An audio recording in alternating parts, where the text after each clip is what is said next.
Hi guys, magandang umaga. Kape tayo guys.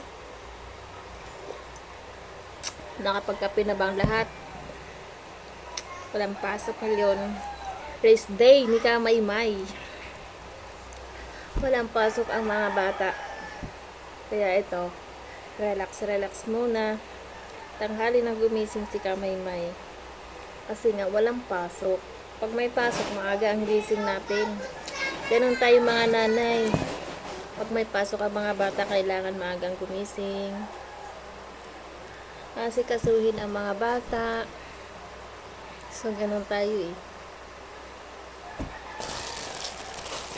Ngayon, tanghali na akong gumising guys. Kasi walang pasok. Sabado at Linggo lang talaga tayo makapagpahinga ng maayos.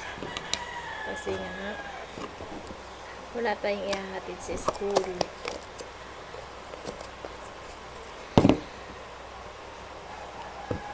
Lunes ng Biyernes, bakbakan na naman.